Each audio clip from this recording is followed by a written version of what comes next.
Please सब कोई अच्छा, आप लोगों की ये ड्यूटी है कि रिकॉर्डिंग ऑन करने का मुझे याद दिला दें, ठीक है? कई बार रिकॉर्डिंग छूट जाती है इस वजह से, ठीक है ना? ये ड्यूटी आप लोगों की है, क्योंकि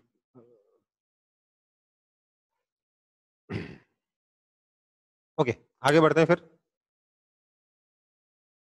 हम लोगों ने अभी तक क्या देखा? हम लोगों ने अभी तक बस सिंपल सी चीजें देखी है। हम लोगों ने देखा है v is equal to omega r, हम लोगों ने देखा tangential acceleration is alpha r, हम लोगों ने देखा जो तीन इक्वेशन हमारे मोशन इन स्ट्रेट लाइन में थी, v is equal to u plus a t, s is equal to u t plus half a t square और we square is equal to u square plus two a s. उन तीनों के corresponding यहाँ पर भी equation है, omega is equal to omega naught plus alpha t, delta theta is equal to omega naught t plus half alpha t square and omega square is equal to omega not square plus two alpha delta theta. बिल्कुल वैसी तीन equations हैं, v is equal to u plus a t, s is equal to t plus half a t square and v square is equal to u square plus two a s. बिल्कुल उसी के जैसी similar equation, ठीक है? अब हमें यहाँ पर एक बहुत ही बड़े क्वेश्चन का आंसर देना है, that is angular displacement scalar और वेक्टर? ये जो एंगुलर डिस्प्लेसमेंट है, ये स्केलर है या वेक्टर है? ठीक है, ये जो डेल्टा थीटा हम पढ़ रहे हैं बार बार, ये स्केलर है या वेक्टर है, ये हमें पढ़ना है, ये हमें बताना है। तो आप लोग बचपन से देख रहे होंगे 30 डिग्री प्लस 60 डिग्री हमेशा 90 डिग्री होता है। कभी सुना है किसी ने 30 degree plus 60 degree is equal to 40 degree हो गया? कभी हुआ है ऐसा?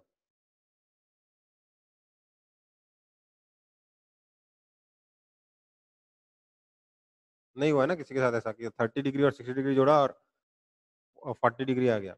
वेक्टर में तो ऐसा होता था, है ना? वेक्टर में तो ऐसा होता था। तो उस हिसाब से मैं क्या बोल सकता हूँ, एंगुलर डिस्प्लेसमेंट स्केलर है कि वेक्टर है? मेरे को बोलना चाहिए एंगुलर डिस्प्लेसमेंट स्केलर है, पर ऐसा नहीं है। बात समझिए, एंगुलर डिस्प्लेसमेंट ना तो स्केलर है और ना ही वेक्टर, ये कुछ अलग ही चल रहा है, ये उससे और आगे की चीज है। एंगुलर डिस्प्लेसमेंट जो है वो टेंसर है। टेंसर आपको क्लास 11 12 में नहीं पढ़ना है, पर एंगुलर डिस्प्लेसमेंट टेंसर कैसे है ये मैं आपको बता सकता हूँ। इसको समझने के लिए आप एक चीज बताइए मेरे को कि क्या ए वेक्टर प्लस बी वेक्टर और b vector plus a vector same होता है कि अलग अलग होता है? सेम होता है ना? ये दोनों हमेशा सेम होते हैं, ऑलवेज। ये वेक्टर का एक बेसिक लॉ है कि ए वेक्टर प्लस बी वेक्टर और b vector plus a vector हमेशा सेम होंगे। आपको लगा होगा जब वेक्टर पढ़ा रहे हो, अरे सर ये तो होता ही, फालतू पढ़ा रहे हो आप, बेकार में चीजें पढ़ा रहे हो, राइट? पर आपको ये भी रियलाइज होगा कि नहीं, ऐसा क्रॉस प्रोडक्ट में नहीं होता है। A cross b is not same as b cross a, right? So कुछ तो वहां पे लफड़ा था, बट यहाँ पे कुछ अलग ही लेवल पे चीजें चेंज हो जाएंगी। A vector plus b vector और b vector plus a vector same होना चाहिए। तो अगर मैं मेरा डिस्प्लेसमेंट, एंगुलर डिस्प्लेसमेंट अगर वेक्टर क्वांटिटी है, तो ऐसे में theta one plus theta two has to be equal to theta two plus theta one, अगर दोनों वेक्टर हैं तो, अगर थीटा वेक्टर है तो, है ना? तो इसलिए मैंने एक एक्सपेरिमेंट किया। मैंने बोला लेट्स से ये हमारा एक्स एक्सिस है और ये हमारा वाई एक्सिस है,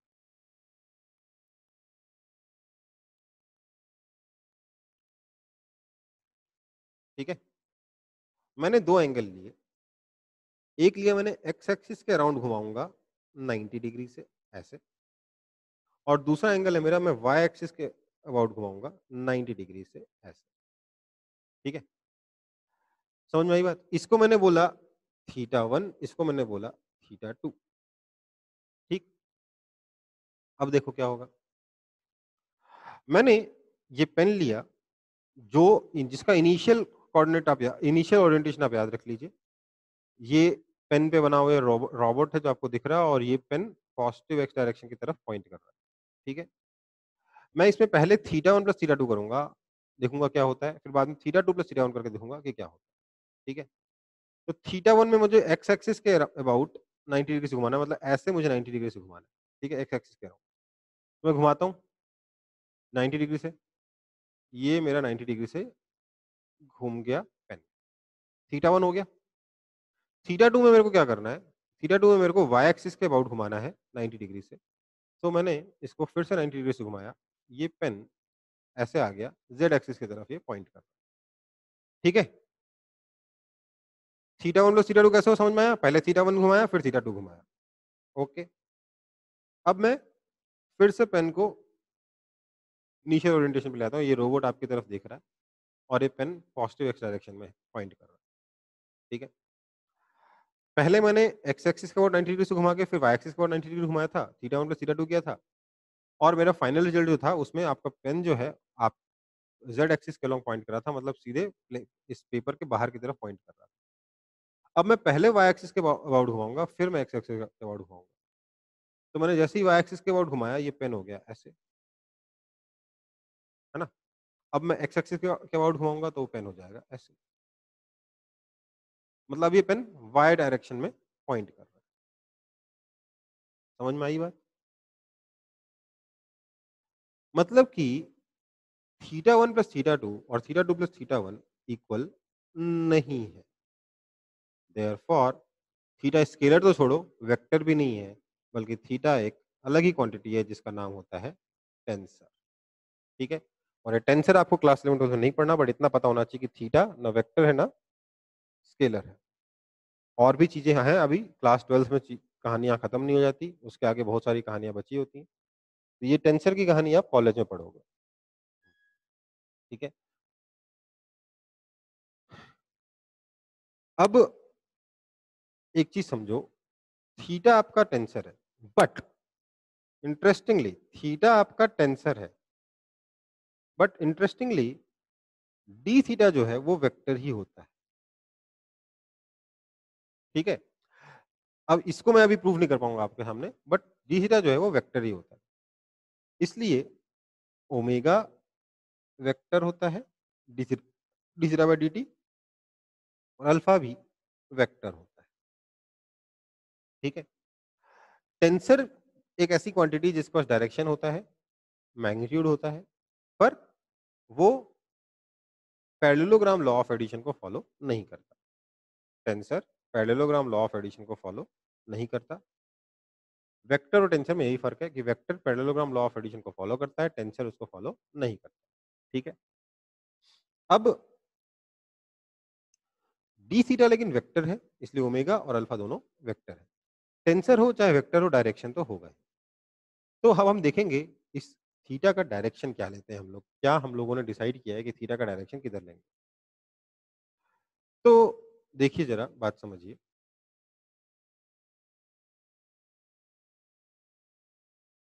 मान लेते हैं पार्टिकल कोई ऐसे सर्कुलर मोशन में घूम रहा है, ऐसे सर्कुलर मोशन कर रहा है, ठीक है? ये आपका एंगुलर वेलोसिटी ओमेगा इस तरीके से है, ठीक है? तो इसकी वेलोसिटी उधर होगी और थोड़ी देर बाद ये पार्टिकल जो है यहाँ से मूव करके यहाँ पहुँच जाएगा, ठीक है? तो ये हो जाएगा इसका डिस्प्लेसमेंट, एंगुलर डिस्प्लेसमेंट। मैं डेल्टा थीटा की जगह एंगुलर डिस्प्लेसमेंट को भी थीटा से रिप्रेजेंट कर दे रहा हूँ। अब ऐसे में इस थीटा का डायरेक्शन क्या होगा? तो थीटा का डायरेक्शन होगा आउटवर्ड्स। थीटा का डायरेक्शन क्या है? आउटवर्ड्स, मतलब इस प्लेन के बाहर की तरफ, ऐसे। ये कैसे पता चला हमें कि बाहर की तरफ है? तो देखो थीटा का जो डायरेक्शन होता है, वो उस सर्कल के परपेंडिकुलर होता है। इस सर्कल के परपेंडिकुलर होगा। जिस सर्कल में एंगल है, उस सर्कल के परपेंडिकुलर होगा थीटा का डायरेक्शन, ठीक है? इस सर्कल के परपेंडिकुलर देखा जाए, इस सर्कल के प्लेन के परपेंडिकुलर अगर देखा जाए, तो टोटल 2 डायरेक्शन कौन-कौन सी? एक बाहर वाली और एक अंदर वाली। एक वो जो प्लेन से बाहर जा रहा है, एक वो जो प्लेन के अंदर जा रहा है। अब थीटा इन दोनों में से कौन-सा होगा, ये कैसे डिसाइड होगा? ये डिसाइड होगा राइट हैंड थंब रूल से।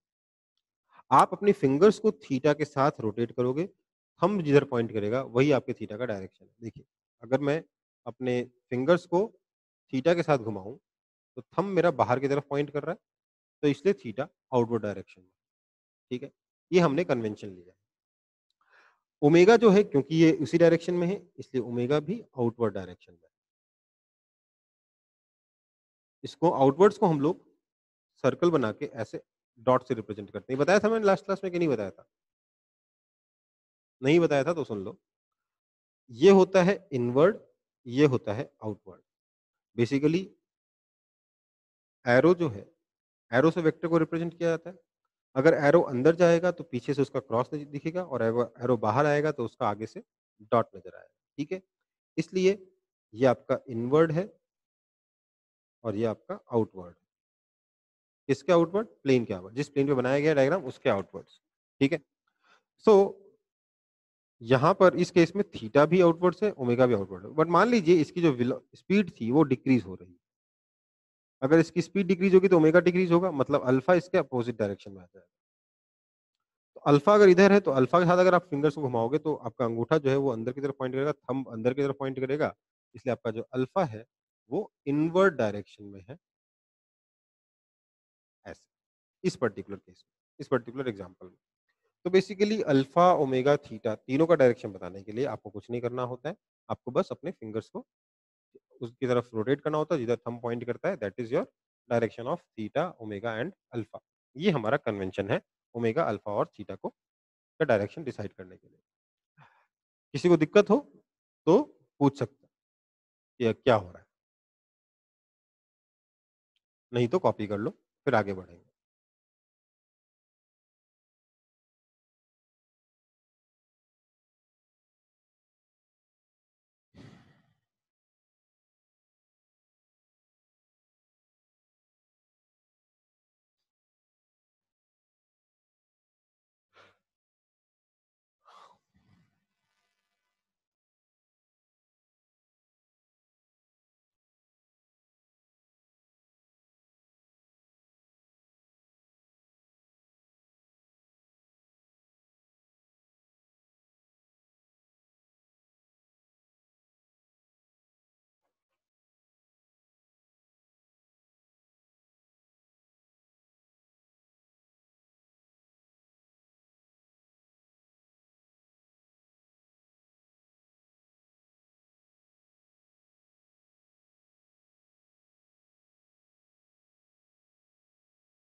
सबने नोट कर लिया? अगर किसी ने नोट नहीं किया है तो हैंड रेज़ करो।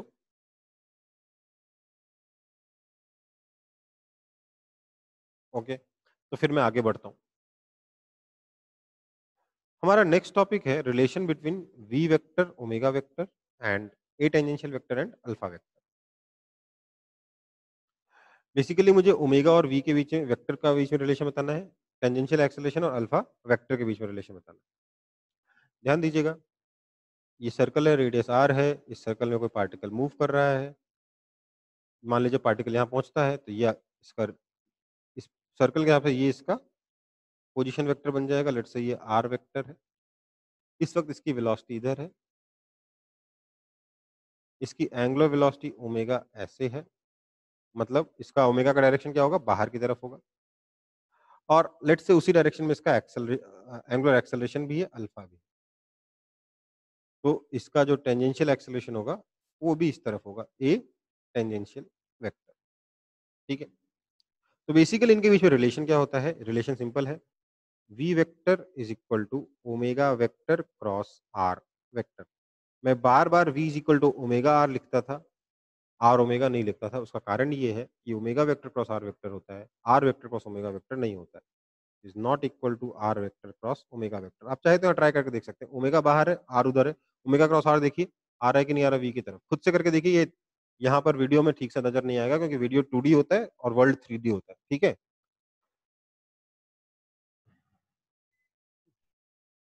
ये ओमेगा, ये आर, ये वी। तो ओमेगा का डायरेक्शन क्या है? बाहर है ना? राइट हैंड थंब रूल के बाहर है। ओमेगा बाहर, ओमेगा क्रॉस आर क्या वी की तरफ आ रहा है कि नहीं आ रहा?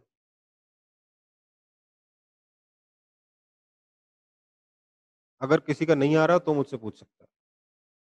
और जो टेंजेंशियल एक्सेलरेशन है, ये होता है alpha vector cross r vector. ठीक है, आर अल्फा नहीं होता है, अल्फा आर होता है, ठीक है, it is not r alpha, ठीक है।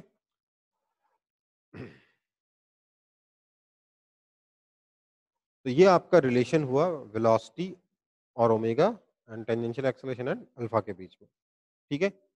फटाफट इसको कॉपी कर लेंगे सब लोग।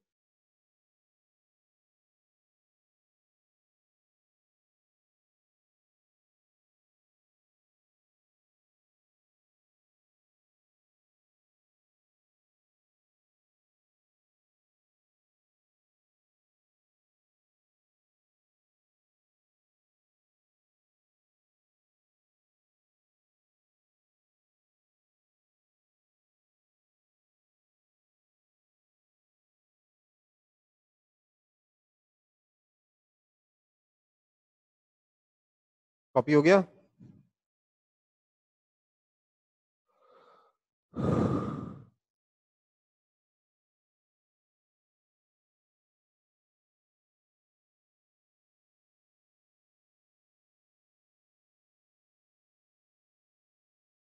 ओके, आगे बढ़ते हैं। अब हम लोग कुछ एग्जांपल्स करेंगे जो हमने फॉर्मूले वगैरह पढ़े थे उनके। सबसे पहला example, a fan rotating at 60 RPM is switched off, ठीक है। तो सबसे पहले क्या लिखेंगे हम लोग, साथ साथ डेटा लिखते जाएंगे। ओमेगा नॉट दे रखा है 60 RPM, okay. It comes to rest after completing 240 revolution, मतलब कि आपका जो डेल्टा थीटा दे रखा है दैट इज 240 रिवोल्यूशंस। हमें इट कम्स टू रेस्ट दे रखा है, मतलब फाइनल ओमेगा दे रखा है 0, और हमें एंगुलर रिटार्डेशन मतलब बेसिकली अल्फा निकालना है, अल्फा का मैग्नीट्यूड निकालना है क्योंकि वो रिटार्डेशन होगा ना, ठीक है। अल्फा नेगेटिव आएगा, वही कितना नेगेटिव होगा अल्फा ये बताना है।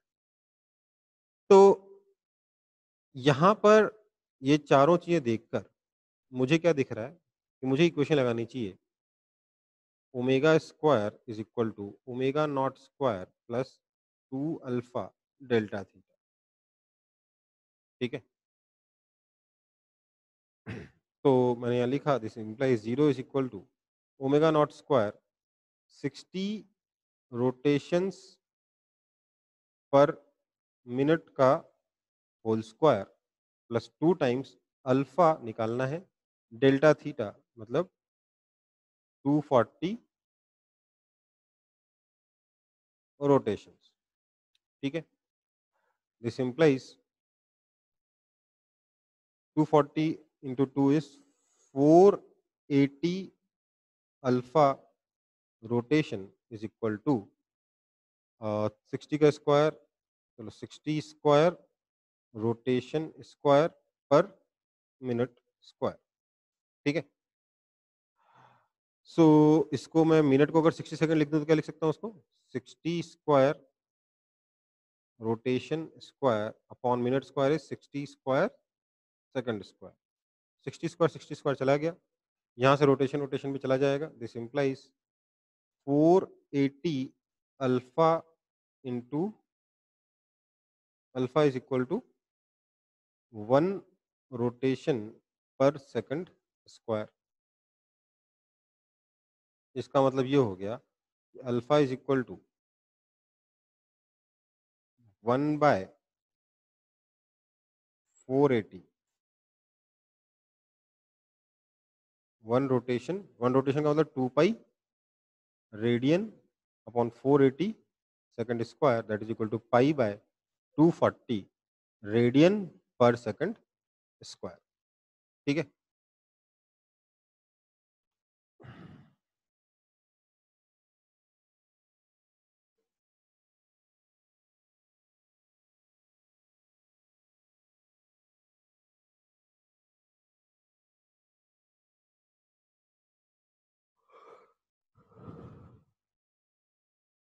देखो अगर आप ध्यान दोगे तो मतलब मुझे नहीं पसंद है यूनिट्स को बार बार कन्वर्ट करके कैलकुलेशन करने का, मैं यूनिट्स के साथ कैलकुलेशन कर देता हूँ।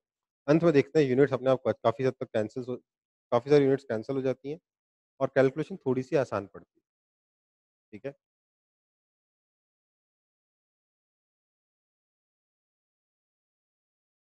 इस तरीके से करने में गलती होने के चांसेस, सिली मिस्टेक्स होने के चांसेस कम हो जाते हैं और अगर गलती से मिस्टेक हो जाए तो दोबारा कैलकुलेशन चेक करना आसान पड़ता है।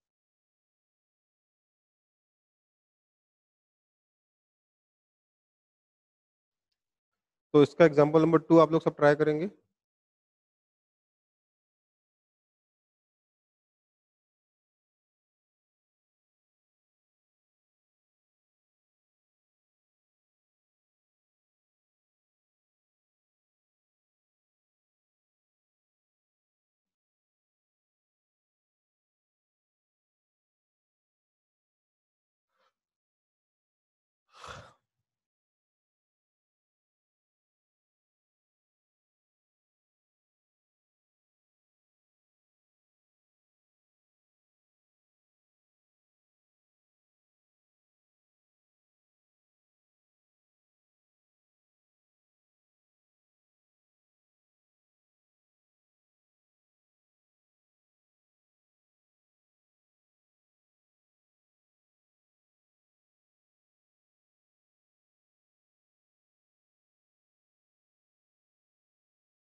हुँ। देखिए, इसमें क्या करना है एग्जांपल नंबर 2 में बहुत ही ज़्यादा आसान एग्जांपल है। क्या दे रखा है आपको? आपको दे रखा है radius r is equal to 5 metre है। Moving with speed 20 metre per second मतलब u दे रखा है आपको 20 metres per second. Driver applies brakes to produce angular retardation of 1 radian per second square. Okay, तो अल्फा दे रखा है 1 radian per second square. Find the angular displacement before stopping. Before stopping मतलब जो फाइनल ओमेगा हो जाएगा वो 0 हो जाएगा और आपसे अल्फा नहीं, डेल्टा थीटा पूछा गया है। ठीक है? तो यहाँ पर मैंने बोला ओमेगा पता है, अल्फा पता है, डेल्टा थीटा पता है और आर और यू का यूज़ करके मैं ओमेगा नॉट निकाल सकता हूँ। Omega not is equal to u by r that is equal to 4 radian per second. ठीक है? ये हम लोगों को सॉल्व करना है, जिसमें हमें कुछ नहीं करना। ओमेगा ओके, फिर से वही इक्वेशन लग जाएगी। Omega square is equal to omega not square plus 2 alpha delta theta. This implies 0 is equal to 4 square plus 2 into 1 into delta theta. This implies अच्छा अल्फा -1 होगा ना, 2 इंटू -1 हो जाएगा, यहाँ माइनस हो जाएगा, minus 2 delta theta. This implies delta theta is equal to 8 radians. ठीक है, ये आपका आंसर है। 8 रेडियन का एंगल कवर करके आपका कार रुक जाएगा। इसको भी कॉपी कर लेंगे सब लोग।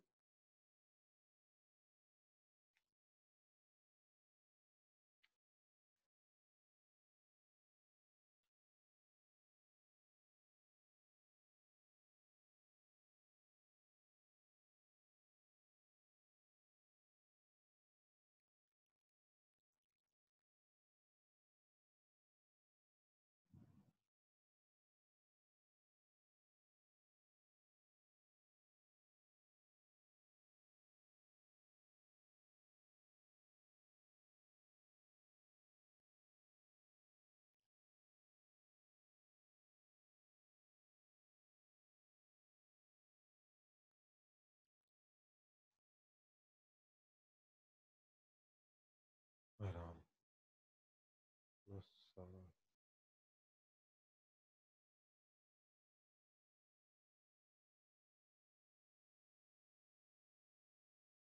कॉपी हो गया।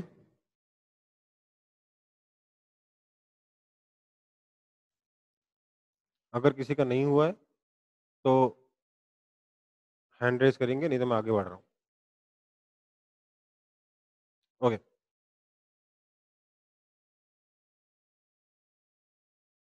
तो अब बात करते हैं change in velocity during uniform circular motion. Uniform circular motion के दौरान वेलोसिटी में चेंज कितना होता है? बेसिकली एक क्वेश्चन का आंसर देना है हमें।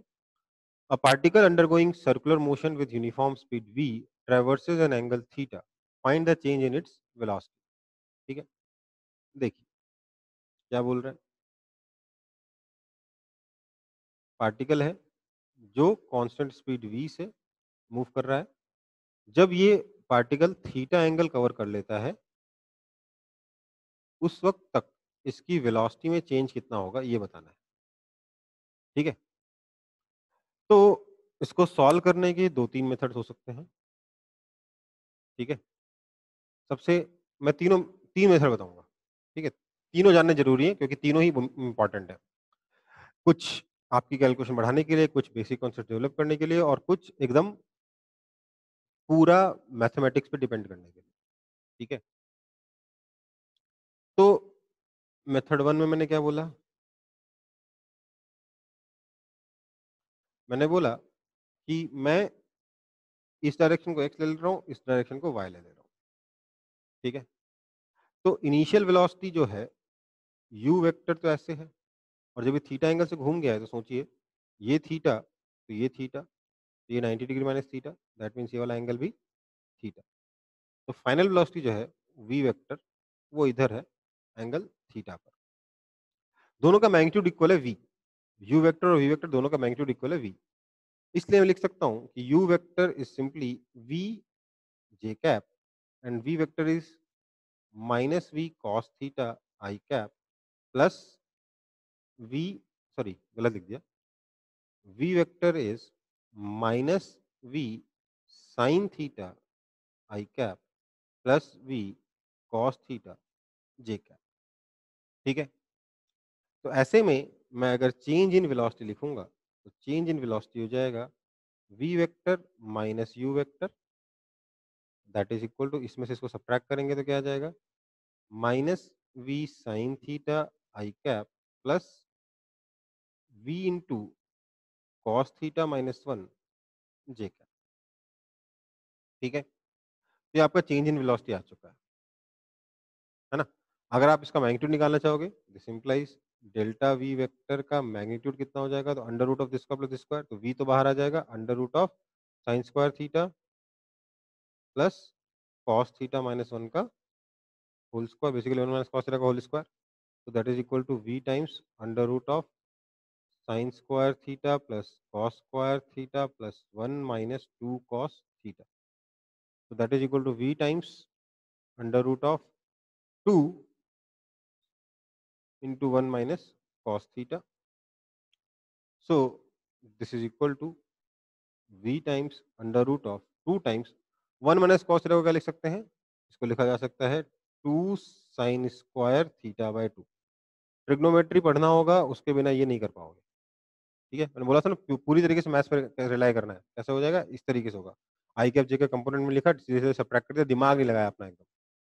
That is equal to 2v sin theta by 2, एकदम बिना अक्ल लगाए, जीरो अक्ल से क्वेश्चन सॉल्व किया गया है। सिर्फ जो बेसिक एकदम मैथमेटिकल फॉर्मूले हैं वो यूज किया गया। क्या किया, वेलोसिटी को वेक्टर फॉर्म में लिखा, इनिशियल वेलोसिटी को भी फाइनल वेलोसिटी को भी सब्ट्रैक्ट कर दिया, मैग्नीट्यूड निकाल लिया, खत्म। ठीक है, तो चेंज इन वेलोसिटी कितना है, 2v sin theta by 2। Okay, ये हो गया मेथड 1। अब देखते हैं मेथड 2।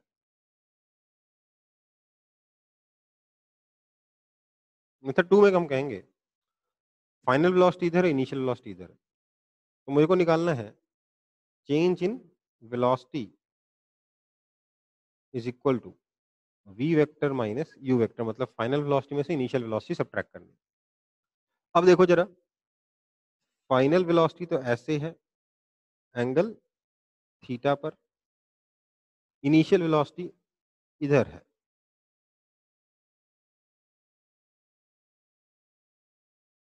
ना। फाइनल वेलोसिटी इधर है, इनिशियल वेलोसिटी इधर है, ये आपका v वेक्टर है, ये आपका u वेक्टर। ठीक है, सॉरी ये आपका माइनस u वेक्टर है ना। ये क्यों बना रहा हूं मैं, इसकी जरूरत नहीं है, ये आपका u वेक्टर। ठीक है, मुझे दोनों का डिफरेंस निकालना है, तो मेरे पास सीधे से फॉर्मूला है ना दो वेक्टर्स के डिफरेंस का, क्या होता है, देयरफॉर मैग्नीट्यूड का फॉर्मूला तो यही है, v vector minus u vector का जो मैग्नीट्यूड हो जाएगा under root of a vector minus b vector का मैग्नीट्यूड कितना होता है, under root of a square plus b square minus 2ab cos theta, है ना, ये हो जाएगा under root of v square plus u square is also v square minus 2ab 2v into u is v 2v cos theta. अब देखेंगे फिर से आप यहीं पहुंच चुके हो यहाँ पर, तो आपका आंसर फिर से आ जाएगा। ये हो गया मेथड 2, डायरेक्ट फॉर्मूला लगाया, कुछ दिमाग नहीं लगाया। दो मेथड में बिल्कुल दिमाग नहीं लगा, दोनों ही अच्छे हैं। पर एक सेकंड वाले मेथड में एक छोटी सी प्रॉब्लम है, इसमें आपका डायरेक्शन नहीं दिख रहा है। इसमें आपको डायरेक्शन यहाँ पे दिख सकता है, बट यहाँ पे डायरेक्शन दिख ही नहीं रहा, बस मैग्नीट्यूड दिख रहा है। ठीक है, इसको फटाफट कॉपी कर लेंगे तो मेथड 3 दिखाऊंगा फिर।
डन, तो आगे बढ़ रहा हूँ मैं। अगर किसी का नहीं हुआ है कॉपी तो प्लीज हैंड रेज कर दे, नहीं तो आगे बढ़ रहा हूँ।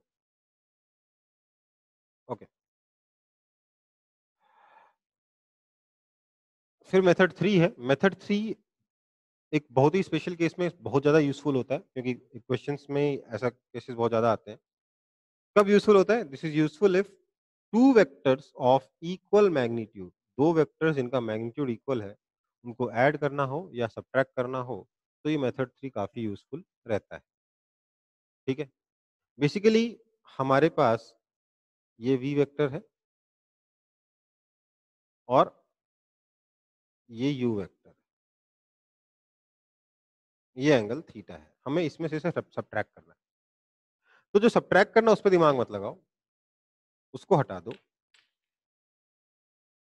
v vector minus u vector की जगह आप v vector plus minus u vector करो। तो ये अगर u वेक्टर है तो ये उसका हो जाएगा माइनस यू वेक्टर। तो हम इस वेक्टर को भूल जाएंगे और इस वेक्टर को हम लोग ऐड करें।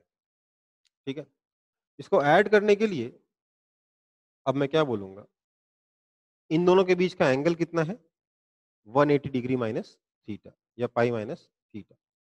ठीक है, तो अब मैं क्या करूंगा, मैं अपना, क्योंकि दोनों वेक्टर्स इक्वल मैग्नीट्यूड के हैं, मुझे पता है कि जो रिजल्टेंट आएगा दोनों के बाइसेक्टर के लॉन्ग आएगा।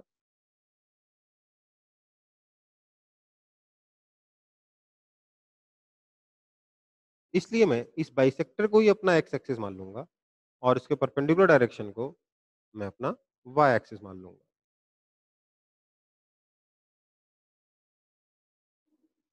ठीक है, मैं पाऊंगा कि ये वाला एंगल थीटा बाय 2 है, ये वाला एंगल भी थीटा बाय 2 है। ठीक है, all both these angles are theta by 2 and theta by 2। ठीक है, ये आपका माइनस यू वेक्टर है। समझ में आ रही बात? दोनों का मैग्नीट्यूड तो v है, तो इसका अगर मैं कंपोनेंट करता हूं तो y कंपोनेंट इसका कितना आएगा, v cos थीटा बाय 2। इसका कंपोनेंट कितना आएगा, v cos थीटा बाय 2। दोनों अपोजिट डायरेक्शन में कैंसिल होगा, तो y कंपोनेंट आपस में कैंसिल हो जाएगा। x कंपोनेंट करेंगे, कितना आ जाएगा, v sin थीटा बाय 2 और v sin थीटा बाय 2। तो जो रिजल्टेंट होगा वो कितना हो जाएगा, 2v sin थीटा बाय 2। देखो, इसमें एक्सप्लेन करने के लिए ज्यादा है, लिखने के लिए बहुत कम है। एक बार फिर से बता दे रहा हूं ताकि आपको समझ में आए। 2 बार करने से दिमाग में क्लियर हो जाएगा। क्या है देखिए, ये आपका था u वेक्टर, ऐसा था आपका थीटा एंगल पर v vector. Magnitude of v vector is equal to magnitude of u vector is equal to u था, और आपको v वेक्टर में से u वेक्टर सबट्रैक्ट करना था, है ना। तो सबसे पहला स्टेप तो ये कि अगर मुझे v वेक्टर में से u वेक्टर सबट्रैक्ट करना है, दोनों के बीच में एंगल ये थीटा दे रखा है, तो बेसिकली मैं v वेक्टर में से u वेक्टर सबट्रैक्ट करने की बजाय v वेक्टर में माइनस u वेक्टर ऐड करूंगा। ये टेक्निक आप कब यूज करोगे, इसके आगे वाली टेक्निक, जब, यहां तक तो हमेशा करते हैं, इसके आगे वाली टेक्निक कब कब यूज करोगे, जब आपके दोनों वेक्टर का मैग्नीट्यूड इक्वल हो। तो मैंने यहाँ पर इस u वेक्टर को हटाकर माइनस u वेक्टर ड्रॉ कर लिया, ऐसे। ये रहा मेरा माइनस u वेक्टर मैंने हटा दिया। तो क्योंकि मुझे पता है कि हमारे v वेक्टर और u वेक्टर का या माइनस u वेक्टर का मैग्नीट्यूड सेम है, इसलिए अगर जब मैं इसको और इसको ऐड करूंगा, इसका तो मुझे सोचना ही नहीं है, जब मैं इसको और इसको ऐड करूंगा तो मैं पाऊंगा क्या, मैं पाऊंगा कि दोनों का जो रिजल्टेंट है वो बाइसेक्टर के अलोंग आएगा ही आएगा। तो मैंने एक डायरेक्शन बना लिया बाइसेक्टर, क्योंकि मेरा रिजल्टेंट इस डायरेक्शन में आने वाला है। मैं इस नॉलेज का फायदा उठा रहा हूं कि अगर मैं इसको एक्स एक्सिस मान लूं तो सारा का सारा आंसर एक्स डायरेक्शन में ही आएगा, वाई कंपोनेंट 0 आएगा। और इसको मैं प्रूव भी करूंगा अभी। ये मेरा एक्स डायरेक्शन है और इधर वाला डायरेक्शन मेरा वाई डायरेक्शन है।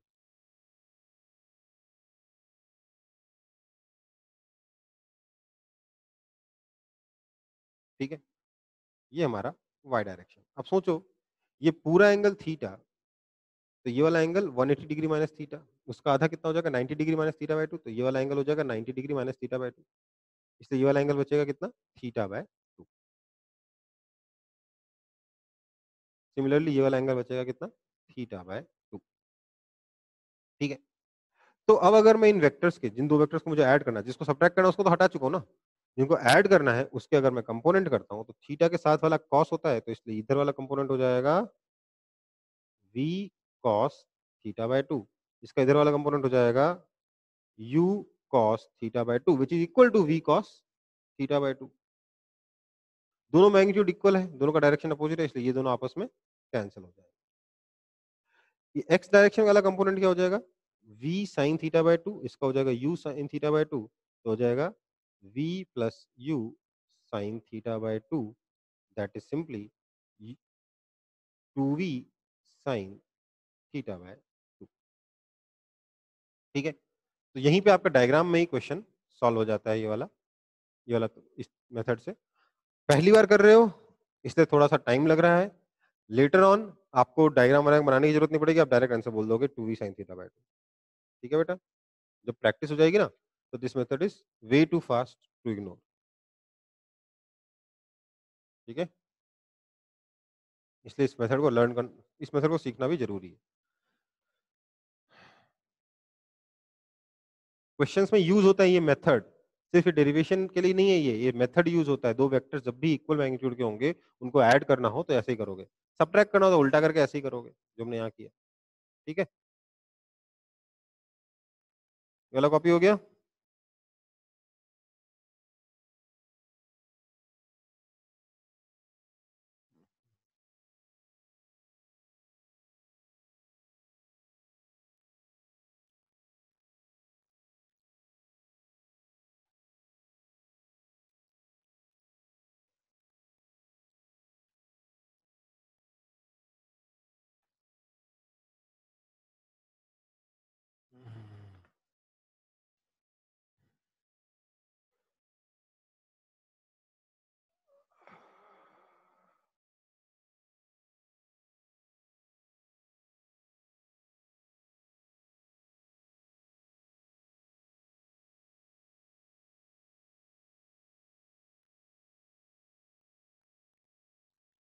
मैं आगे बढ़ रहा हूँ, अगर किसी का कॉपी नहीं हुआ हो तो वो हैंड रेज करके मुझे रोक ले। किसी को डाउट हो तब भी वो हैंड रेज करके मुझे रोक ले। चलो,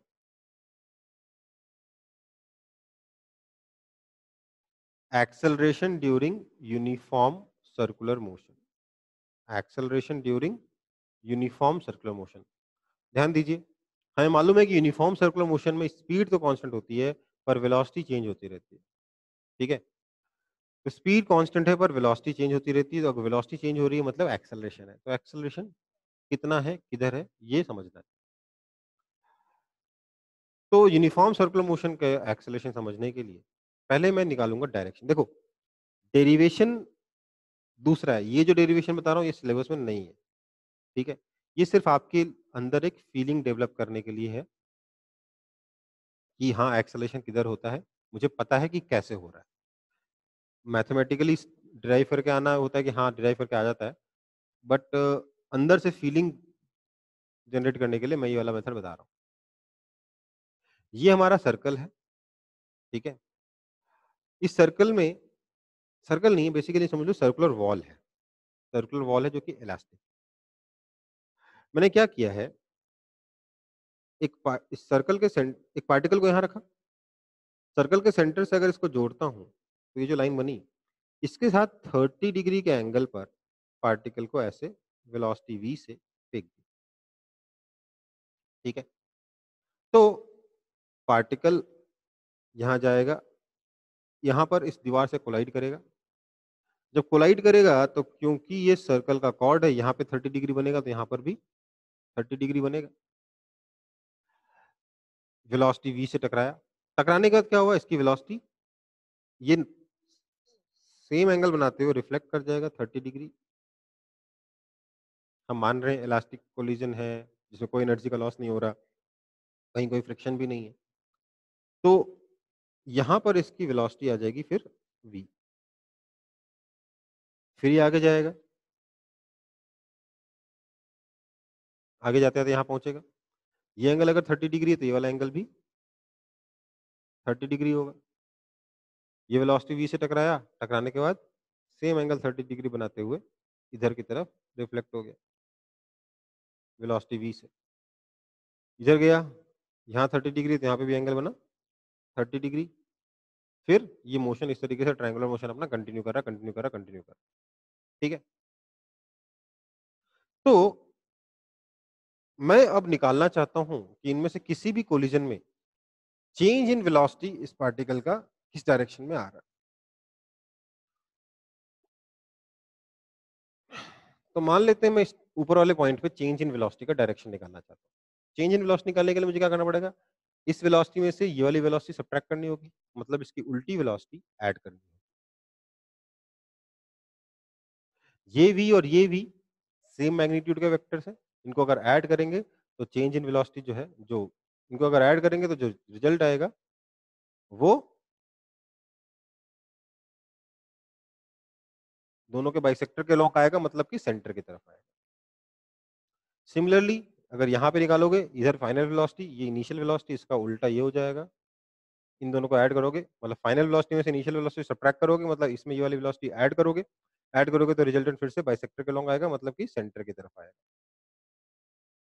ठीक है? सिमिलरली यहाँ पर भी चेंज इन वेलोसिटी जो है वो सेंटर की तरफ आएगी। ठीक है? तो हम देख रहे हैं कि हर कोलिजन में वेलोसिटी में जो चेंज हो रहा है वो सेंटर की तरफ आ रहा है। ठीक है? तो इसलिए हम कह सकते हैं कि ड्यूरिंग दिस मोशन ये सब जो ट्रायंगुलर मोशन हो रहा है खट खट खट खट खट खट खट इसमें हमेशा ही वेलोसिटी में जो चेंज है वो सेंटर की तरफ है। डेल्टा भी हमेशा सेंटर की तरफ है। अगर मैं इसी मोशन को आगे लेके चलूँ, आगे इसके बारे में और डिटेल में बात करूँ, तो मैंने सेम सिचुएशन कंसीडर करी है, बस इस बार पार्टिकल को 30 डिग्री पे फेंकने की बजाय 45 डिग्री पे फेंक दिया, ऐसे। तो पार्टिकल दीवार से टकराएगा, यहाँ पे ऐसे जाएगा, फिर यहाँ से टकरा के ऐसे जाएगा। इस बार ये पार्टिकल स्क्वायर बनाएगा आपके सर्कल के अंदर, ठीक है? इसमें भी अगर आप चेंज इन वेलोसिटी निकालोगे किसी भी पॉइंट पर, यहाँ पे वेलोसिटी इधर है, यहाँ पे वेलोसिटी इधर है, ये एंगल 45 डिग्री, एंगल 45 डिग्री, ये वाला एंगल भी 45 डिग्री। इस वेलोसिटी में से अगर आप ये वाली वेलोसिटी सब्ट्रैक्ट करोगे, इधर आएगा, जो रिजल्टेंट आएगा वो बाइसेक्टर के लॉन्ग आएगा मतलब कि सेंटर की तरफ आएगा, ठीक है? तो आप देखोगे यहाँ पर भी चेंज इन वेलोसिटी जो है वो सेंटर की तरफ ही है। अब अगर मैं उसी पार्टिकल को ना तो 30 डिग्री पे फेंकूँ, ना 45 डिग्री पे फेंकूँ, बल्कि इस रेडियस के साथ 60 डिग्री पे फेंक दूँगा, तो पाथ जो है वो ये हेक्सागोनल बनेगा, बट हमेशा जो चेंज इन वेलोसिटी है किसी भी कॉर्नर पे वो सेंटर की तरफ ही होगी, ठीक है? अगर मैं और एंगल बड़ा करता जाऊँगा तो नंबर ऑफ साइड्स बढ़ते जाएँगे इस पॉलीगन के, यहाँ पहले 3 साइड्स का पॉलीगन था, फिर 4 साइड्स का पॉलीगन बना, फिर 6 साइड्स का पॉलीगन बना। तो मैं एंगल बढ़ाता जाऊँगा, ये नंबर ऑफ साइड्स बढ़ते जाएँगे। अगर मैं एंगल को 90 डिग्री कर दूँगा तो ये जो पॉलीगन है, ये कन्वर्ट हो जाएगा आपके पूरे-पूरे सर्कल में। और किसी भी पॉलीगन में क्योंकि चेंज इन वेलोसिटी सेंटर की तरफ था हर कॉर्नर पे, सर्कुलर मोशन में क्या होगा 90 डिग्री फेंकने पे लगातार कोलिजन करता रहेगा और हमेशा ही चेंज इन वेलोसिटी जो है सेंटर की तरफ ही रहेगी। इसलिए एक्सेलरेशन हमेशा ही सेंटर की तरफ रहेगा। तो यूनिफॉर्म सर्कुलर मोशन में इसलिए हम कह सकते हैं कि पार्टिकल का एक्सेलरेशन हमेशा सेंटर की तरफ रहता है। आई होप आप सब लोगों को समझ में आया होगा कि एक्सेलरेशन सेंटर की तरफ कैसे है।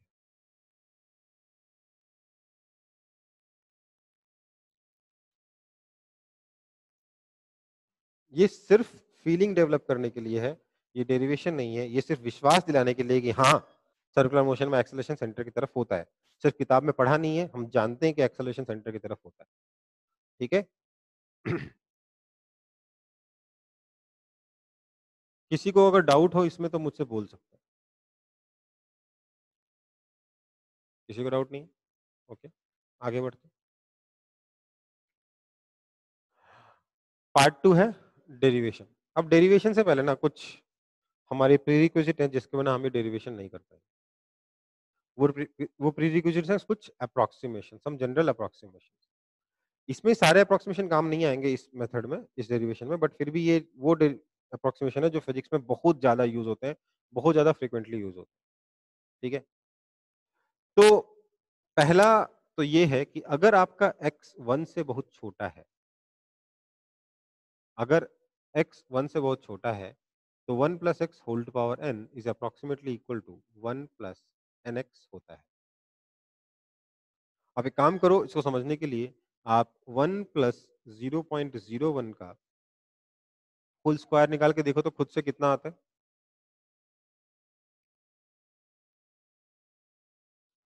मैं कह रहा हूँ इस अप्रॉक्सिमेशन वाले फॉर्मूले से this is approximately equal to 1 point 1 1.02 होगा ये अप्रॉक्सिमेटली, ठीक है? इस अप्रॉक्सिमेशन वाले फॉर्मूले से होगा और अगर आप इसे कैलकुलेट करोगे तो you will find it to be equal to 1.0201, ठीक है? तो आप खुद बताइए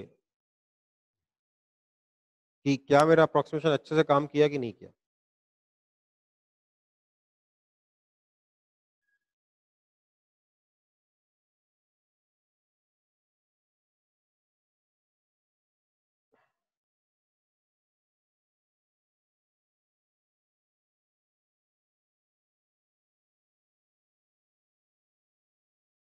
हुँ?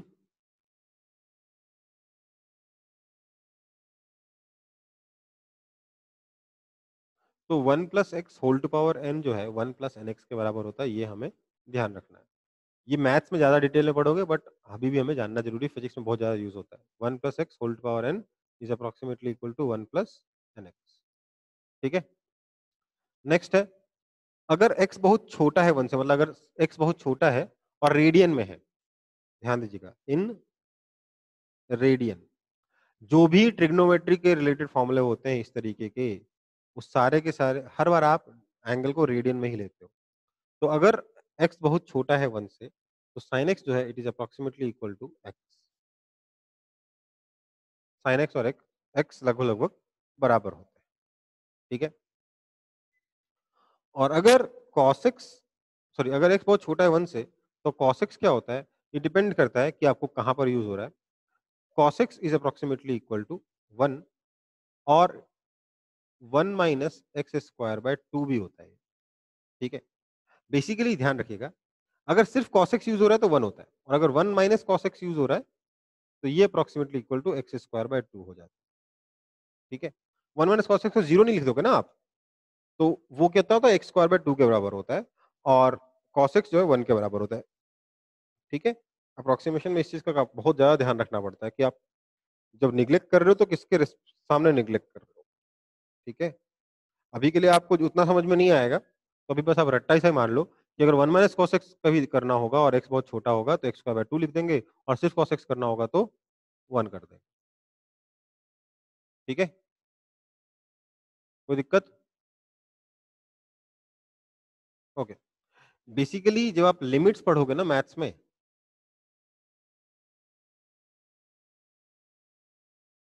तब आपको ये चीज़ें ज़्यादा अच्छे से क्लियर होंगी, ठीक है कि मैं क्या कहना चाह रहा हूँ। मैं ये क्या मतलब कभी 1 लिख दूँगा, कभी 1 माइनस x स्क्वायर बाय 2 लिख दूँगा। जब आप लिमिट्स पढ़ लोगे मैथ्स में तब ज़्यादा अच्छे से क्लियर होगा, ठीक है बेटा? तो एक बार इसको भी फटाफट कॉपी कर लेंगे। ये तीनों अप्रोक्सिमेशन आपको पता होना चाहिए।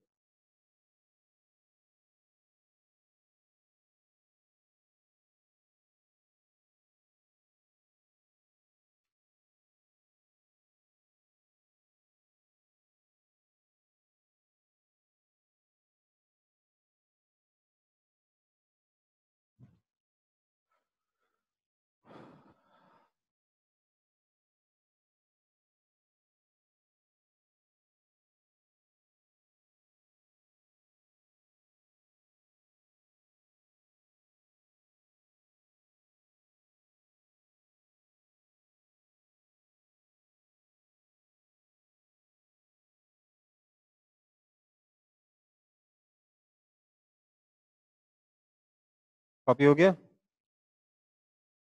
ओके। तो अब हम डेरिवेशन शुरू करेंगे। डेरिवेशन में हम लोग 2 मेथड्स पढ़ेंगे, ठीक है? दोनों मेथड काम के हैं। एक मेथड थोड़ा फीलिंग डेवलप करने में हेल्प करता है और दूसरा मेथड मैथ्स पे भरोसा करना सिखाता है, ठीक है? तो हुँ, मेथड 1 में ये हमारे पास सर्कल सर्कल है जिसके ऊपर पार्टिकल मूव कर रहा है। सर्कल का रेडियस लेट्स से r है। इसमें पार्टिकल वेलोसिटी v से कांस्टेंट स्पीड v से मूव कर रहा है, ठीक है? मेरे को इसमें एक्सेलरेशन निकालना है तो मैंने इसमें क्या किया ना, मैंने इसमें एक इंटरेस्टिंग सा सिनेरियो कंसीडर किया।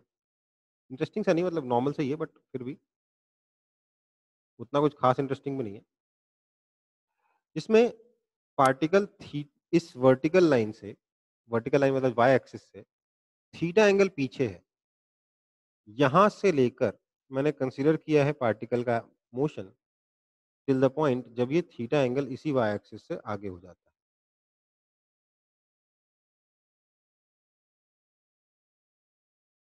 This theta is small.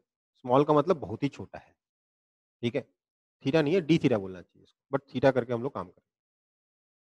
जब पार्टिकल जब यहाँ पहुंचा तो इसकी वेलोसिटी इधर हो जाएगी, v, है ना? तो अगर मैं यहाँ पर एंगल देखूं तो ये वाला एंगल थीटा है और ये वाला एंगल यहाँ पर थीटा हो जाएगा। ठीक है? थोड़ा-सा डायग्राम बड़ा बनाना, मैंने छोटा कर दिया है थोड़ा-सा। ये वाला एंगल थीटा है, ये वाला एंगल भी थीटा है, ठीक है? मेरे को चेंज इन वेलोसिटी निकालना है, तब तो एक्सेलरेशन निकालूँगा। यहाँ पर टाइम कितना लगेगा? ये एंग ये जो एंगल इसने कवर किया है, ये 2 थीटा है, तो आर्क लेंथ कितना हो जाएगा? 2 टाइम्स r थीटा, क्योंकि arc length is equal to r theta होता है, by time is by speed is v, ये हो गया time. Speed into time is distance, ठीक है? ये मेरा इक्वेशन 1 बन गया। अब मैं निकालूँगा एक्सेलरेशन निकालना है तो मुझे क्या चाहिए? Basically delta v by time चाहिए ना, तो मुझे डेल्टा v निकालना है। डेल्टा v निकालने का मतलब हो गया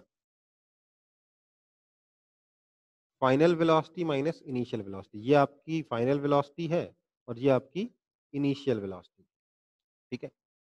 तो मेरे को बेसिकली इस लाइन से ये जो थीटा एंगल नीचे वेलोसिटी v है, इसमें से सब्ट्रैक्ट करना है थीटा एंगल ऊपर वाली वेलोसिटी, मतलब इसका माइनस u वेक्टर लिख देता हूँ। माइनस u वेक्टर ऐसा आएगा। ये भी मैग्नीट्यूड इसका भी v है, मैग्नीट्यूड इसका भी v है। ये v वेक्टर है, माइनस u वेक्टर है। ये एंगल थीटा, ये एंगल भी थीटा। तो क्लियरली दिख रहा होगा आप लोगों को कि जो रिजल्टेंट आएगा वो नीचे की तरफ आएगा, है ना? क्यों? क्योंकि इधर वाला v cos थीटा और इधर वाला u cos थीटा, ये u cos थीटा हो गया, ये v cos थीटा हो गया, ये दोनों कैंसल हो जाएंगे क्योंकि v और u बराबर है, ठीक है? पर इधर वाला क्या हो जाएगा? v sin थीटा और u sin थीटा, तो v plus u sin theta ये बच जाएगा, that is equal to 2v sin theta, क्योंकि v और u बराबर है। तो इसलिए मैं कह रहा हूं कि delta v is 2v sin theta. Now हम कहेंगे therefore acceleration is equal to delta v upon t, that is equal to 2v sin theta upon 2r theta by v। तो 2 और 2 चला गया, ठीक है? So this is equal to v square by r into sine theta by theta, ठीक है? Now as theta is small, as theta is small, acceleration is equal to sin theta is equal to theta, acceleration is equal to v square by r। किधर की तरफ? इधर की तरफ। और देखिए थीटा अगर छोटा है, मैं डी थीटा के बारे में बात कर रहा हूँ, थीटा अगर छोटा है तो ये वाला पॉइंट यहाँ है, ये वाला पॉइंट यहाँ है, बेसिकली पार्टिकल यहीं पर है। ये सिर्फ समझाने के लिए आपको थीटा बड़ा बना के दिखाया है, थीटा असली में छोटा ले रहा हूँ, मतलब पार्टिकल यहीं पर है और एक्सेलेरेशन नीचे मतलब सेंटर की तरफ। So acceleration is equal to we square by r towards centre, ठीक है? तो ये हो गया मेथड 1, एक मेथड जिससे आप इसको डिराइव कर सकते हो एक्सेलरेशन को। एक और मेथड हम थोड़ी देर में देखेंगे, पहले इसको कॉपी कर लीजिए।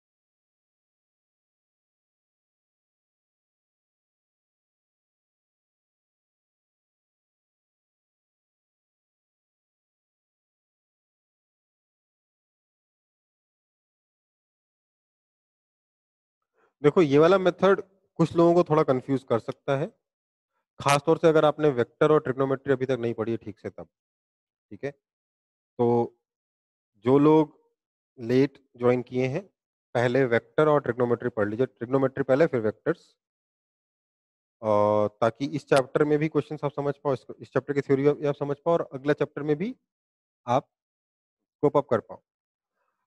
अगर आप क्या नाम है, पहले डिफरेंशिएशन इंटीग्रेशन लेके बैठ जाओगे तो दिक्कत ये होगी कि अगला चैप्टर में दिक्कत हो, अगला चैप्टर में कोप अप नहीं कर पाओगे।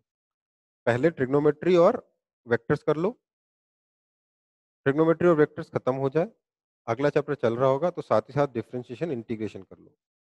ठीक है, डिफरेंशिएशन इंटीग्रेशन और मोशन अगर आप खत्म कर लोगे, डिफरेंशिएशन इंटीग्रेशन कर लोगे तो उसके आगे वाले चैप्टर आप आराम से पढ़ पाओगे। ठीक है। फिर उसके बाद एक बार वेक्टर हो जाए, ट्रिग्नोमेट्री हो जाए, डिफरेंशियल इंटीग्रेशन हो जाए, उसके बाद एक बार प्रोजेक्टाइल मोशन जरूर पढ़ लेना। ठीक है, प्रोजेक्टाइल मोशन, मोशन 1D, ये सारे चैप्टर्स भी पढ़ना जरूरी है। ऐसा नहीं कि छोड़ना नहीं इनको। आप अपने एंड पे, मैं बता रहा हूँ किस रेट से किस ऑर्डर में करते जाओ, बाकी मैं अलग से देख लूंगा। ऑर्डर बता रहा हूँ बस, आपको अपने से किस ऑर्डर में आप सारे वीडियोस देखने हैं।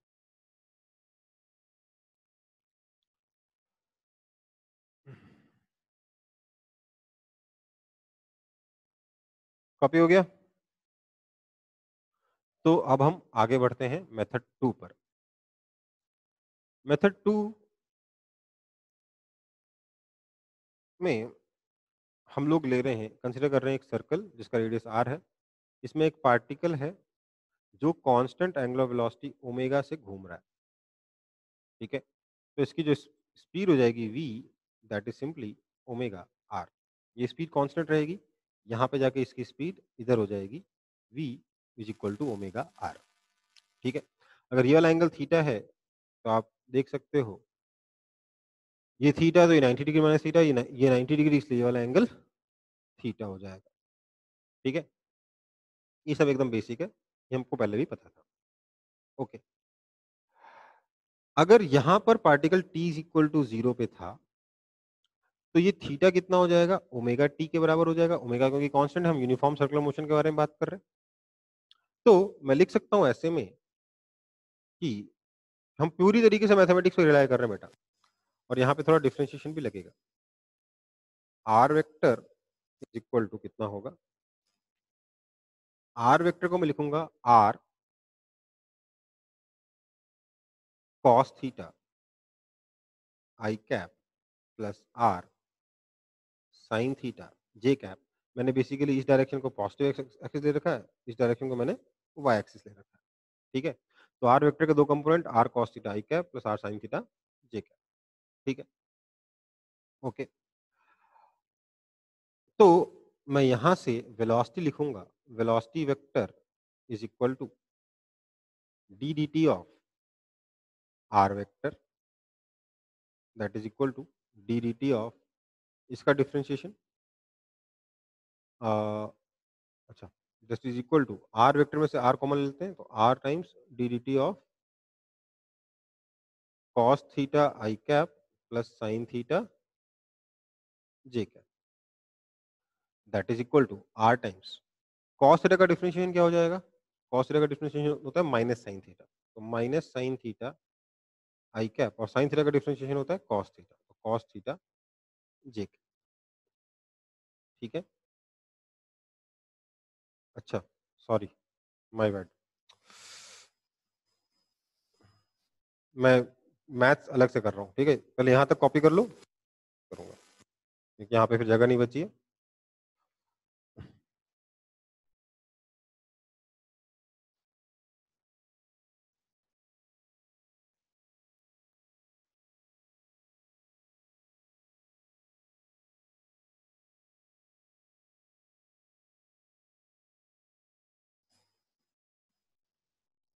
कॉपी हो गया यहाँ तक?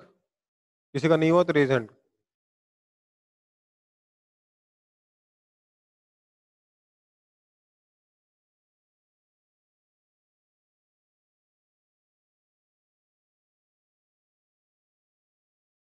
ठीक है, तो मेरे पास था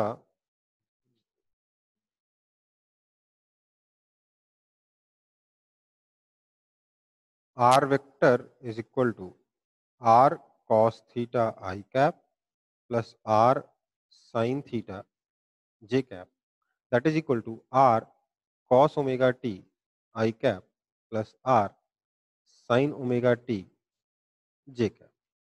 ठीक है, सो मैं वेलोसिटी वेक्टर को लिख रहा हूं D D T of R vector that is equal to D D T of R cos omega T I cap plus D D T of R sine omega T J cap, that is equal to यहाँ से R और I cap बाहर आ जाएगा, R I cap D D T of cos omega T plus यहाँ से R जे cap बाहर आ जाएगा, D D T of sine omega T. ठीक है, that is equal to R I cap cos omega T का डिफरेंशिएशन क्या हो जाएगा, कॉस का माइनस साइन, सो ये हो जाएगा minus sine omega t into omega T का डिफरेंशिएशन ओमेगा प्लस आर जे कैप के साथ भी सेम कहानी, साइन ओमेगा टी का differentiation cos omega t into omega. ठीक है, so that is equal to are omega पूरा बाहर आ जाएगा, r omega times minus sine omega T I cap plus cos omega T J cap. ठीक है, r omega is nothing but v, so we times minus sine omega T I cap plus cos omega T J cap. आप चाहो तो यहाँ पर देख भी सकते हो, आप इस वेलोसिटी के डायरेक्टली कंपोनेंट कर सकते थे, इधर वाला कंपोनेंट v cos थीटा, इधर वाला कंपोनेंट v sin थीटा। ठीक है, तो v sin theta is v sin omega t, किस डायरेक्शन में, माइनस एक्स डायरेक्शन में, तो क्या हो जाएगा v sin omega t minus i cap plus v cos omega T J cap. क्या है, v sin omega t minus i cap plus v cos omega T J cap. तो हमारी maths जो एकदम सही काम कर रही है, ये हमें दिख रहा है, डिफरेंशिएशन एकदम सही काम कर रहा है, हमें दिख रहा है। ठीक है, तो मैंने बोला अच्छा अगर ऐसा काम कर रहा है तो एक काम करते हैं एक्सेलेरेशन भी निकाल लेते हैं। तो एक्सेलेरेशन निकाला, तो एक्सेलेरेशन कितना आएगा, D D T of V vector, इस इसको एक बार और डिफरेंशिएट करेंगे, that is equal to are omega times, अब इसको डिफरेंशिएट करेंगे टाइम के रेस्पेक्ट में तो क्या आ जाएगा, माइनस साइन ओमेगा टी का डिफरेंशिएशन, साइन का कॉस होता है, तो minus cos omega t into omega, omega बाहर आ जाएगा इसलिए मैं ऐसे ही छोड़ दे रहा हूँ, प्लस कॉस ओमेगा टी का क्या हो जाएगा, minus sine omega t into omega, तो ओमेगा दोनों में आएगा, ओमेगा बाहर आ गया तो ओमेगा स्क्वायर हो जाएगा। ठीक है, मैंने स्टेप्स 2-3 स्किप करी हैं, पर क्या किया है, इसको डिफरेंशिएट करने में भी एक ओमेगा आएगा, इसको डिफरेंशिएट करने में भी एक ओमेगा आएगा, उन दोनों ओमेगा को मैंने बाहर निकाल के यहाँ कर। ठीक है, so that is equal to minus omega square times R cos omega T I cap plus R sine omega T J cap. ठीक है, अब देखो ये R cos omega T I cap plus R sine omega T J cap क्या है, आप देखें जरा ध्यान से, तो ये आपका आर वेक्टर है। ठीक है, so this is equal to minus omega square R vector, acceleration is equal to minus omega square R vector.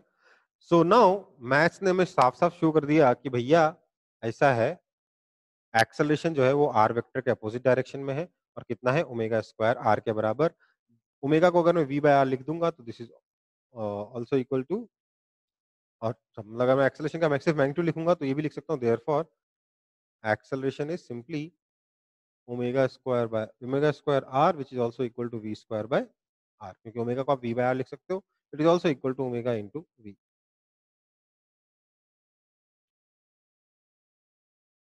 ठीक है बेटा, तो एक्सेलरेशन के हमारे पास फॉर्मूले बन गए, क्या, सेंट्रीपिटल एक्सेलरेशन का सेंटर की तरफ होता है ओमेगा स्क्वायर आर होता है, वी स्क्वायर बाय आर होता है, या ओमेगा वी होता है। तो ये इस चैप्टर का सबसे इंपॉर्टेंट फॉर्मूला है, और ये याद भी होना चाहिए आपको, ऑब्वियसली बचपन से याद होना चाहिए। बट इस वी स्क्वायर बाय आर तो याद था, बाकी दो फॉर्म भी याद होने चाहिए, ओमेगा स्क्वायर आर और ओमेगा वी। ठीक है, अब बस मुझे ये बता दो कि एक्सेलरेशन प्रोपोर्शनल टू आर है या acceleration proportional to 1 by R है, क्योंकि ओमेगा स्क्वायर आर के हिसाब से दिखता है एक्सेलरेशन प्रोपोर्शनल टू आर, और वी स्क्वायर बाय आर के हिसाब से दिखता है acceleration proportional to 1 by R. ठीक है, ये बात हम लोग नेक्स्ट क्लास में करेंगे, क्योंकि अभी क्लास का टाइम आपका खत्म हो गया है। ठीक है बेटा। तो नेक्स्ट क्लास में मिलते हैं, अभी के लिए आप लोग इसको कॉपी कर लेंगे सब लोग।